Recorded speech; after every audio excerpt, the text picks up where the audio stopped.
S mobile repairing YouTube channel subscribe, like, comment, share করো। এই মোবাইলটির সমস্যা হচ্ছে চার্জিং পিন। প্রথমে সেটটা খুলে নেব। এই যে সেটটা খুলছি, চারিদিকে ঘুরিয়ে ঘুরিয়ে ব্যাক প্যানেলটা খুলে নেব। এই যে ব্যাক প্যানেলটা খোলা হয়ে গেছে। এবার সাববোর্ডটাকে খুলে নেব। এই সাববোর্ডের নাটগুলো খুলছি। যে কটা নাট আছে সব কটা নাট খুলে নেব সাববোর্ডের। এই যে নাটগুলো খুলছি, টাইম লাগছে।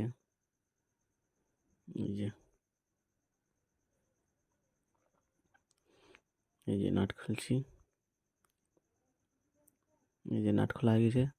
এবার সাববোর্ডের কভারটা তুলে নেব। এই যে সাববোর্ডের কভারটা তুললাম, এই তোলা হয়ে গেছে।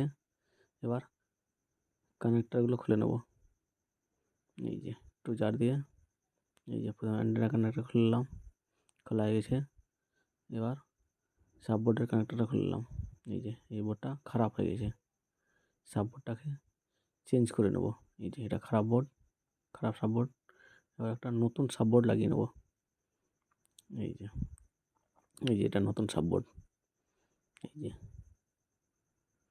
এই যে সাববোর্ডটা বের করে নেব। এই যে বের করে নিলাম, বের করা হয়ে গেছে।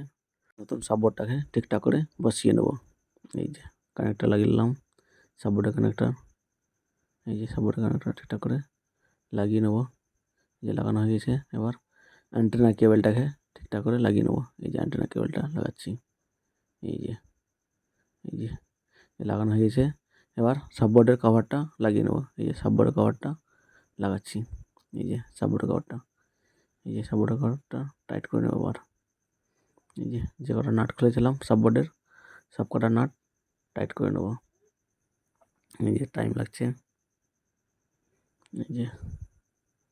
এই যে কটা নাট খুলেছিলাম সব কটা নাট একে একে লাগিয়ে নেব। এই যে লাগাচ্ছি, যে সবটাই লাগিয়ে নেব। লাগানো হয়েছে। এবার ব্যাক প্যানেলটাকে বসিয়ে নেব। এই যে ব্যাক প্যানেলটাকে লাগাচ্ছি। এই যে টাইম লাগছে। এই যে ঠিকঠাক করে ব্যাক প্যানেলটাকে লাগিয়ে নেব। এই যে চারিদিকে চেপে চেপে ব্যাক প্যানেলটাকে লাগিয়ে নেব। এই যে লাগাচ্ছি। যে লাগানো হয়ে গেছে। এবার চার্জের ডাটাটা লাগিয়ে দেবো, চার্জ হচ্ছে কিনা। এই যে লাগাচ্ছি। এই যে লাগালাম, চার্জ হচ্ছে। আর একবার কনফার্ম করে নিই। এই যে ডবল ট্যাপ করছি, অফ হয়ে গেছে। এবার আবার কানেক্টরটা লাগিয়ে দেখো। এই যে হচ্ছে, তার মানে